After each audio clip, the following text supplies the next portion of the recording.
एक बार रिकॉल करें तो देखिएगा, रामायण काल में राम जी को दंडवत प्रणाम किए, दंडकारण है। महाभारत काल में श्री कृष्ण जी ने गीता जी कही, ओके, श्री कृष्ण ने गीता जी कही किससे? अर्जुन से, तो कान लगा के वो सुने कांतार। और तो नमस्कार दोस्तों, स्वागत है आप सबका। आज हम देखेंगे बस्तर का प्राचीन नाम। लॉजिकल ट्रिक के माध्यम से याद करने की कोशिश करेंगे कि रामायण काल में, महाभारत काल में क्या नाम था दोस्तों, ठीक है, बस्तर का प्राचीन नाम। ओके, चलिए, बहुत दिनों के बाद हम लोग ट्रिक बना रहे हैं तो कंप्लीट देखिएगा। रामायण काल में दोस्तों, है ना, नाम था बस्तर का प्राचीन नाम दंडकारण्य है। याद कैसे रहेगा?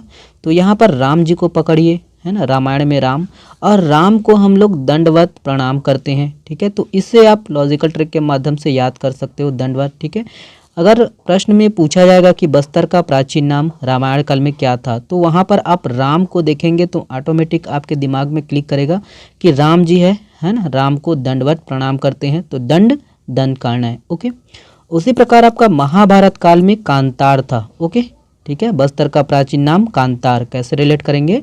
तो यहाँ पर देखिए, महाभारत में आपको पता ही है ना, श्री कृष्ण जी थे और श्री कृष्ण जी ने गीता जी कही किससे? अर्जुन से, ठीक है। तो अर्जुन जो है कान लगाकर सुने। ओके, तो यहाँ पर कांतार में कान है ना, तो इससे आप रिलेट करके देख सकते हो, कान कांतार, है ना। तो जब भी महाभारत काल में बस्तर का प्राचीन नाम ऐसा प्रश्न आए तो महाभारत को देखकर आपको श्री कृष्ण जी का आएगा याद। ओके, और श्री कृष्ण जी ने गीता जी कही अर्जुन से, कान लगा कर वो सुने, तो कांतार। ओके, आराम के साथ याद हो जाएगा दोस्तों, बहुत ही आसान है। नेक्स्ट है आपका, देखिएगा, दंडकारण्य का ही प्राचीन नाम क्या है? महाकांतार है। कैसे रिलेट करेंगे? देखिए, बस्तर को ही दंडकारण्य बोलते थे और उन्हीं का नाम है महाकांतार।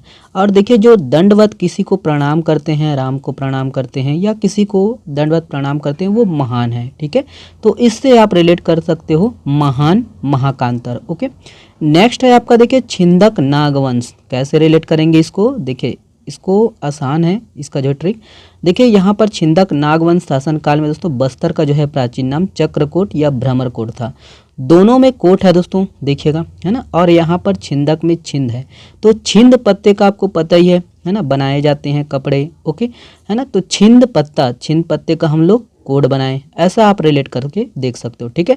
तो छिंद पत्ते का कोड बनाएं, तो इससे आप रिलेट करके देख सकते हो। जब भी ऑप्शन में आ जाए, प्रश्न आ जाए कि छिंदक नागवंश काल में बस्तर का प्राचीन नाम क्या था, तो यहाँ पर छिंदक को देखिए, है ना, छिंद को पकड़ लीजिएगा, छिंद पत्ता का जो है ना, छिंद का जो है पेड़, तो छिंद पत्ते का कोड बनाए। ओके, तो इससे आप रिलेट करके देख सकते हो। चलिए, तो एक बार रिकॉल करें तो देखिएगा, रामायण काल में राम जी को दंडवत प्रणाम किए, दंडकारण्य है।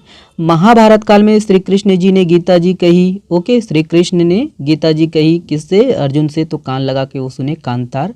और किसी को भी दंडवत प्रणाम करना दोस्तों, है ना, तो वो क्या है? महान है अपने आप में, महाकांतार। और छिंदक नागवंश काल, ओके, तो छिंद पत्ते का जो है कोड बनाए, तो इससे आप चक्रकोट या भ्रमरकोट, ओके, दोनों में कोट है। तो चलिए, बहुत बहुत धन्यवाद वीडियो को देखने के लिए। और हाँ, वीडियो पसंद आए तो प्लीज़ वीडियो को शेयर करिएगा अपने दोस्तों तक, है ना। ये जो है कन्फ्यूज़न हमेशा के लिए आपका दूर की बस्तर का किस समय क्या प्राचीन नाम था। ओके, चलिए, बहुत बहुत धन्यवाद, शुक्रिया।